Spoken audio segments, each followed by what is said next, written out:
This is Daily Tips That May or May Not Help You, the podcast where my co-host Ned Donovan and my name's Arielle Nissenblatt, share tips that they may or may not help you. And we're here for a special episode because this month, our guest tipper of the month is Maia Molina-Schaefer.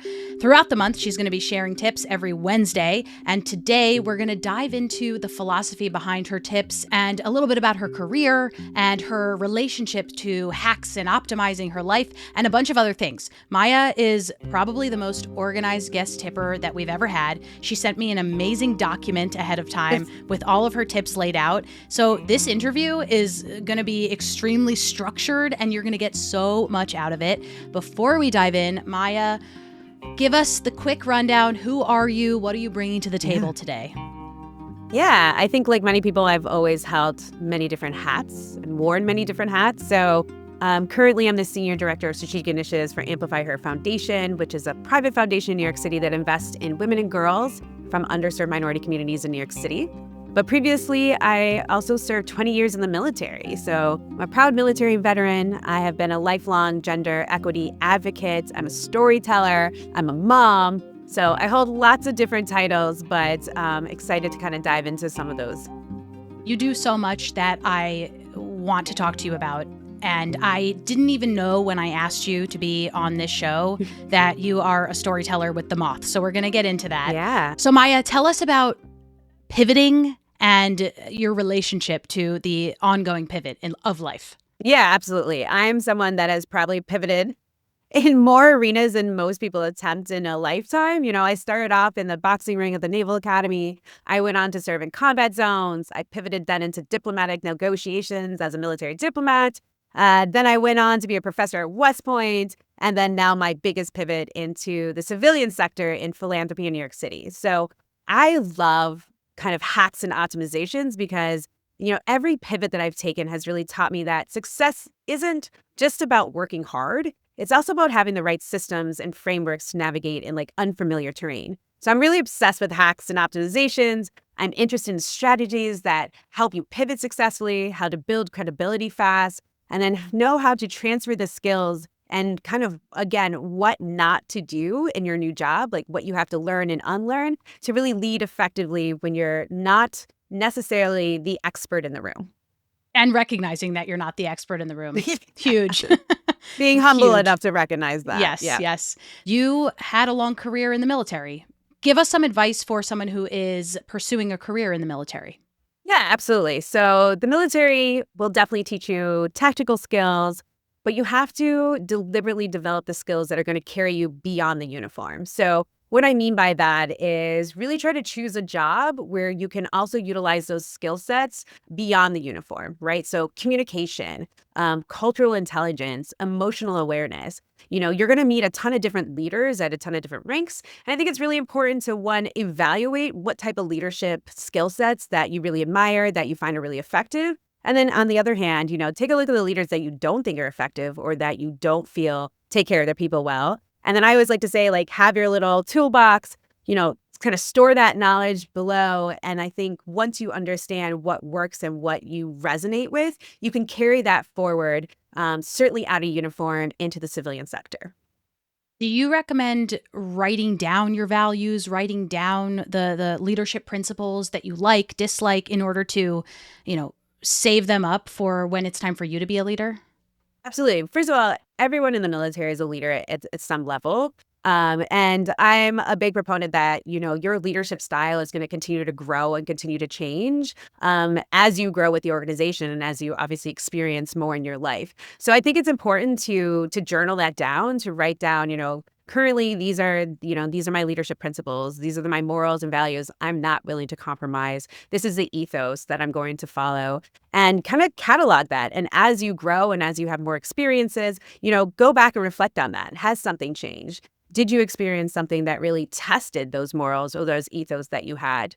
I can tell you that I feel like I definitely grew and significantly changed as a leader when I compare myself as like a very young lieutenant leading Marines early on in Iraq to being like a senior leader as a professor at West Point. Like those two officers are like almost night and day. I will say that my morals and values and my basic principles have always been my through line. However, my approach to people, the way I communicate better, the way I synthesize, knowledge and facts has really changed. So, be open always to growth, but also just observe what's going on around you and really take in what is resonating with you and what's not. Do you have specific advice for us on when something is uncomfortable, whether it's with a new job or specifically for you, of course, getting into this career, this long career? I'm sure things started out not super comfy for you. Yeah, I think it's really important that I found that I grew the most as a person, as a leader, when I was doing the hard assignments, the assignments that no one wanted, right? So I recommend, seek discomfort early. Some people might be really adverse to kind of doing the hard assignments first, but I recommend it because you get to learn a lot about yourself. You get to learn a lot about how teams work, how to lead teams, and also just doing jobs that you're not immediately the expert on.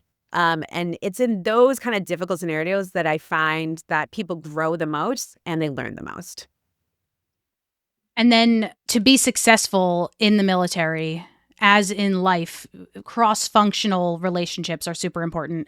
How do you Oh, yeah. build those relationships? I think it's really important to build relationships that go across cultural and organizational lines. Your network of your mentors, of your friends, shouldn't just be people that look exactly like you or share, for example, your specific job or your specific unit. I think it's really valuable to have connections that are made with, other partners, whether that's foreign military partners, maybe it's other partners that you work with, other military members in other services. I really thrived in West Africa when I was working there because I was able to build relationships with so many different stakeholders.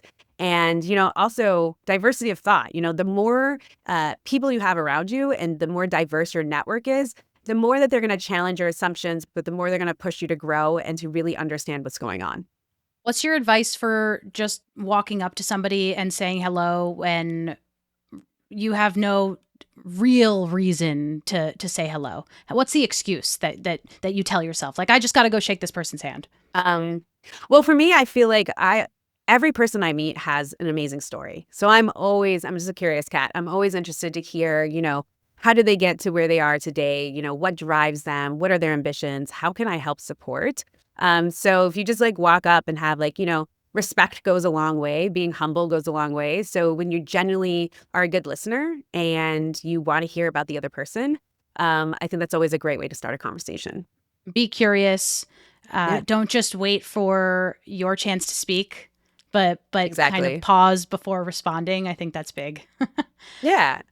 Of course, you were in the military for 20 plus years, but eventually you were not in the military anymore. What do you do when you decide that you're going to transition out, and do you have advice for folks who are pivoting? Right. I think one of the most difficult things that veterans deal with when they're transitioning out of the military, no matter if they spent 3 years to 20 years, is how do you really translate your military experience into civilian language, right? It's really difficult if you jump out of helicopters or you lead teams on the ground in combat. Sometimes it's really difficult to explain that to someone, On a resume. especially a civilian. Yeah, on a resume for someone that has never experienced the same things as you. So my tip is to really don't wait until that pivot point to that transition to start figuring out how your military skills can really apply to civilian life.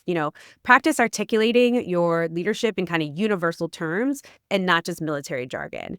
And also when you're transitioning, really seek out, there's incredible veteran transition programs now that are available all across the country. And they specifically help you do this, whether that's on the resume, whether that's when you're interviewing for your new job. So I really recommend reaching out to those organizations and taking advantage of those. They're predominantly free for veterans, and they're going to help you succeed in the civilian world. Speaking of success, how do you succeed in the military as a woman? How did you succeed? And was it difficult? Yeah, starting off in the Marine Corps, I was the fewer the prouder. There wasn't very many women in my units. And at times it was difficult. It's very lonely, especially as an officer. So my recommendation to women is that, if you're hearing the call to serve your nation, that's what you really want to do, then absolutely raise your right hand. It was probably the most rewarding career that I could have ever imagined for myself. But if you're feeling lonely, always recommend find your community. Don't limit yourself with regards to who you hang out with. I needed other women to survive and thrive in really difficult environments. But I also want to say, I also needed male allies and I needed Yeah. mentors who believed in my potentials. The majority of the leaders that I had were male. And luckily, I had some incredible leaders that were extremely helpful to guiding my career and giving me some great advice. So, at the same time, find your lady friends. They're always going to support you, cheer you on. It's also just great to have that support network when you're going through things.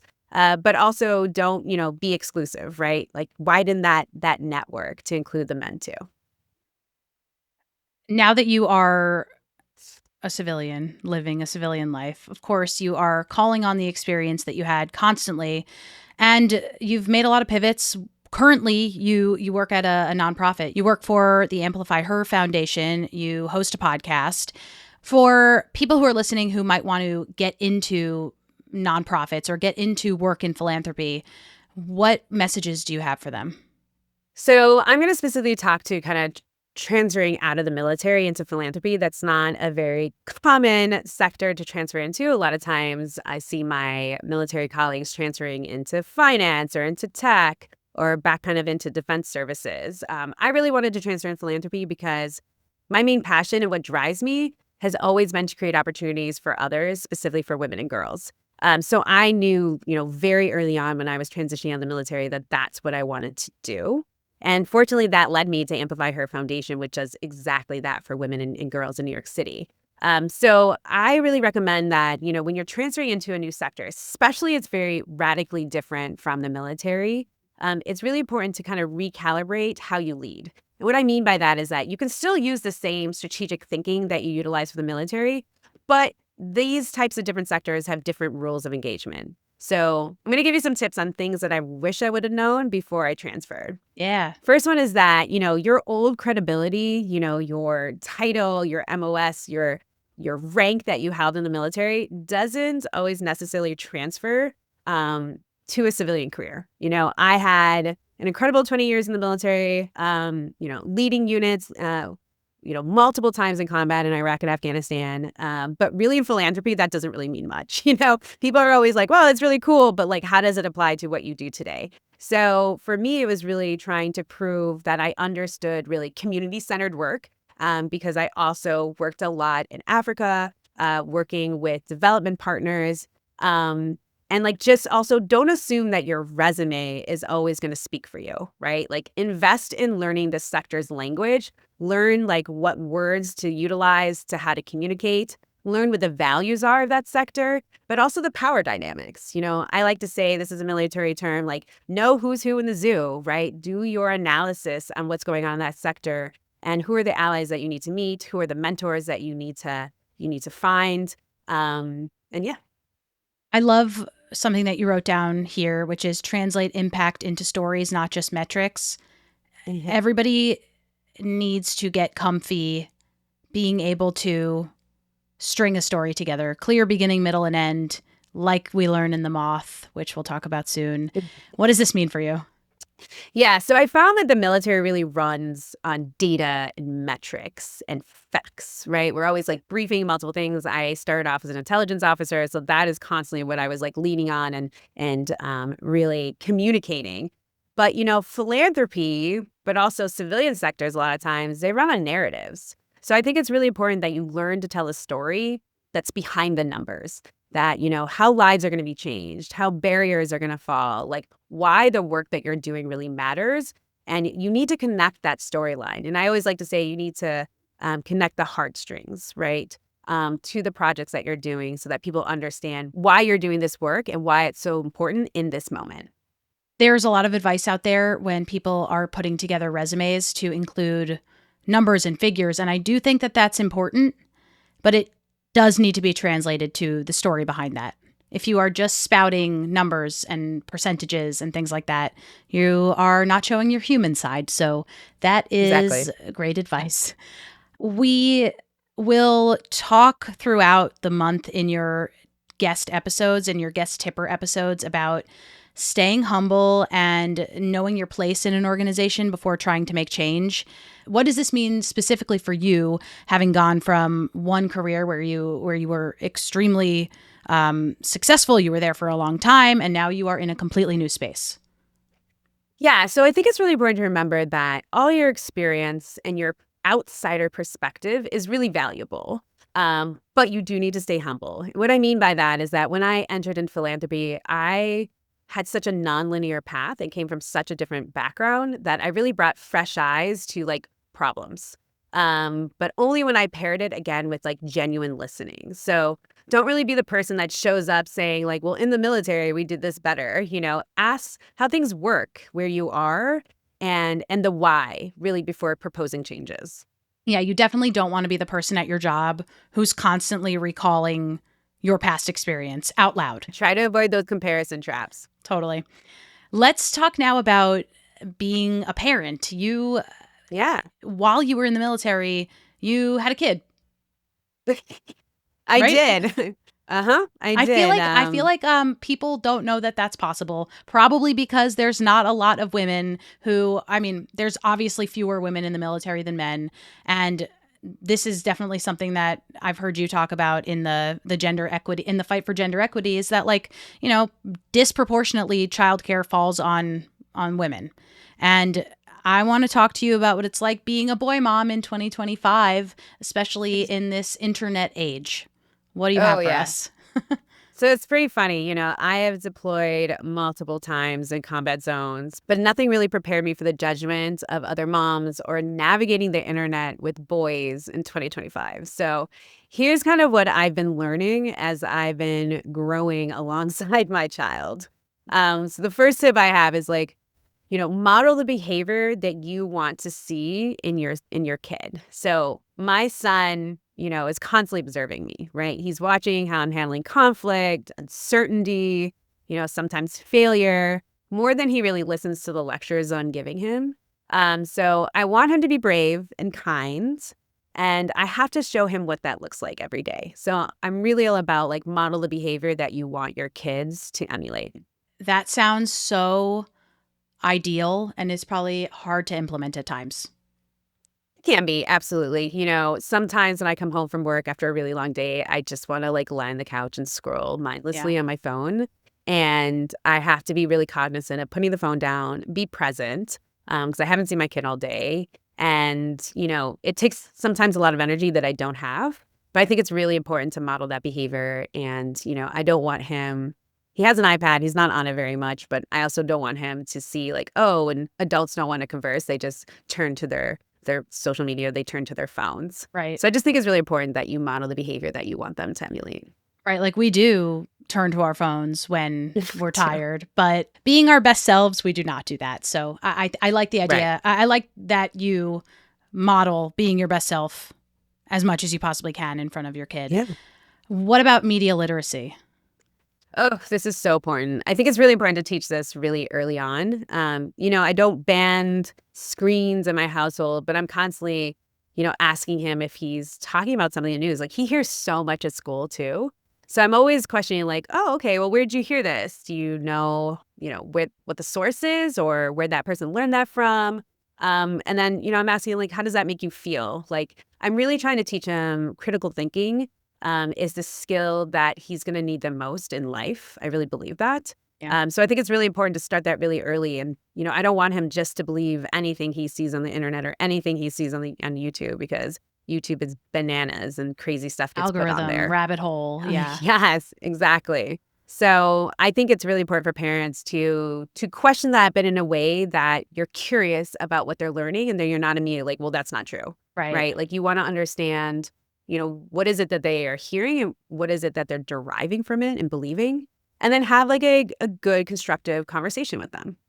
Yeah. So leading with curiosity to say, yeah, where'd you get that from? What do you think exactly. about that? That's good, and probably applies also to adults who are not great at media literacy either, which is definitely a problem. Give us the takeaway for your advice for being a parent in this Oh, wow, it's 2026. I realized, like, I referred just a second ago to 2025, but hey, it's 2026. What's it like being a parent now? And what's your main takeaway? My main takeaway is that every day I tell my son, like, you have survived 100% of your hardest days. And I think Damn. that's also a good reminder to myself too, Um, parenting is, in my opinion, probably the longest leadership challenge you're going to face. So trust your instincts, engage in conversation with your kids, be present as much as possible in their lives, and then model that behavior you want them to see. At the end of the day, I want to create a kind, good human that genuinely cares about this world and our communities. So how can I emulate that? How can I demonstrate that? And how can I work alongside him to really entrench those values and principles in his life?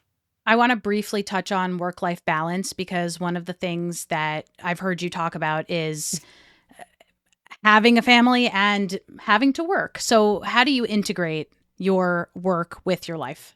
So I'm going to start out by saying, because people ask me this all the time, I start out by saying, like, I don't believe in the term work-life balance. I don't think it exists. What I believe in is values-based trade-offs. So here's what I mean about this. I believe that there's a myth of having it all. Everyone wants to have it all. They want to have the successful career. They want to have the perfect family. They want to have, everything is just runs smoothly all the time. But that's never the reality on the ground. So I just remember, making the choice. I had to deploy multiple times, knowing that I was going to miss birthdays, I was going to miss graduations, I was going to miss bedtimes. But the value-based trade-off for me was, it wasn't really a failure of balance at the time, because when I deploy, like, obviously my job is taking precedence over my family. But some seasons require sacrifice in one area in order to honor your values in another. So what I'm talking about is really trying to understand, like, what in this moment is important to you and your family, and how can you ensure that going forward that you're spending as much amount of time as you can in both of those buckets. Okay, so Maya, we're unfortunately going to have to wrap up in a moment. You have so much great advice for us, so many amazing stories. I teased this a few times and I really want to touch on it in earnest. You are a moth storyteller. Tell us, what is the moth? How did you get into Yeah. it? And how does storytelling play a part in your life? Yeah, The Moth is this incredible nonprofit that has this amazing podcast, in which they hold story slams all over the world.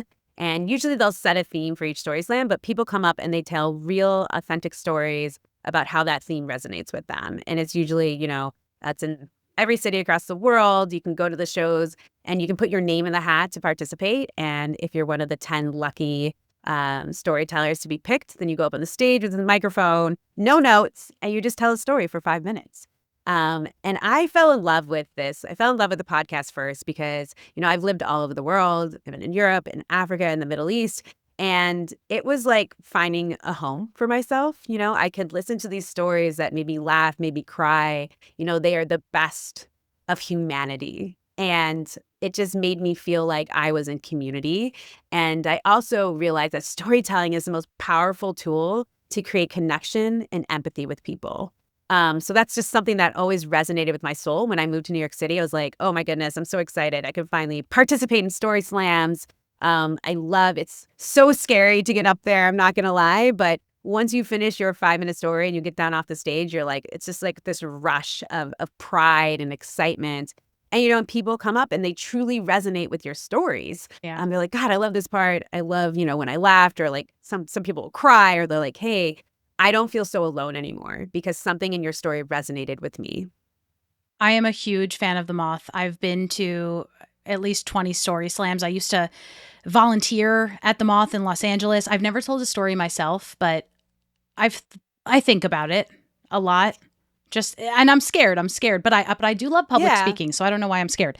Anyway, do you have one quick tip for us on if somebody wants to become a storyteller? Yeah, I think everyone develops their own process. Whenever I look at the Moth website and I see what story slams are coming up and I see the theme, I really try to check in with myself, like, does this theme resonate with me? I'm not just trying to create a story that fits that theme. Really, I'm trying to have that theme, resonate with one of the stories that I've experienced. And then it's just a process, right? Like I love to write my stories out. I practice them. And then I start kind of like whittling them down because it has to be 5 minutes. Like that is like the requirement. And I think my tip for people that, want to get good at that is like, you're not going to get good unless you try, right? You gotta step into the arena. You got to step up and you got to tell your story. And I guarantee you, no one's going to boo you. No one's going to be like, oh, you suck, get off the stage. It's like a really supportive community. And I think people just feel privileged to hear your story and to hear your experiences. And as I mentioned before, you never know who you're going to be resonating with, right? You never know, the story you're going to tell is going to make someone feel seen or feel loved or feel validated in who they are. So Yeah. I think it's an amazing opportunity. And I really, recommend everyone trying it at least once. And there's always weird serendipitous things that happen at Moth Story Slams. And I really think there's something in there for everyone. Even if the quality of the stories that are told are not super high, it's still so beautiful. The humanity of it, I think, makes it worth it. And yes, highly recommend going. I guess the tip for me is go to themoth.org and look up the closest Moth Story Slam and go to it in your city, Tippendales. Maia, you were amazing. You have so many arenas of your life with which to pull tips from. So Tippendales, definitely check out Maia's tips throughout this month. Before we head out, Maia, tell us some of the things that you're working on and where people can find you and follow you and be a part of all the Maia Molina-Schaefer goodness. Yeah, absolutely. So you can find me on LinkedIn. That's probably like the most professional website that I can provide. But I also just kind of launched my own keynote speaking business called Voice in the Arena. And that organization is really just to help leaders find courage to really step into their own arenas, kind of based on what I've navigated throughout my many pivots and transitions from boxing rings to boardrooms. And so I'm just really excited to kind of share those stories with you, share stories of courage, and really kind of how do you build high-performing teams in complex environments as a leader? How do you communicate that? How do you inspire? So that's kind of the best place to find me, voiceinthearena.com. Ooh. Send me a note. Good domain grab. And Maia, your work at Amplify Her Foundation, what do you have coming up? It's a big thing. We actually have an incredible program that we're launching in April called the Amplify Her Incubator. So we're really excited to do this program where we are choosing 10 incredible women in New York City that are trying to solve a problem at the base community level. So our tagline is closest to the problem, closest to the solution. And during this incubator, they're going to get 6 months of curriculum and mentorship. And then it's going to culminate in a pitch competition where they can compete for seed funding so they can utilize that to create their own nonprofit or campaign. So we're really excited to launch this. It's exactly what is needed right now in our communities, especially kind of in this political climate that we're finding in. And we're really demonstrating how much we believe in the women in New York City to really create the changes that we and they want to see in their communities. So if you want to learn more about that, you can go to amplifyherfoundation.org. Check out everything that they've got going on. They also have a podcast, and that podcast is called If She Can Make It Here. Maia is one of the co-hosts. Maia, tell us in one sentence who should check out the show. I think anyone should check out this show that wants to be inspired by the incredible work that's being done on the ground in our communities today to really, create pathways and opportunities for women and girls to become change makers in our society. Ooh, succinct, beautiful. I love it. That is the conversation. Maia, thank you so much for joining us today and throughout the month. So many tips, a packed few episodes that we've got upcoming for you, Tippendales. Maia, again, you rock. Appreciate you joining us. And Tippendales, we'll catch you next time. Thank you, Arielle.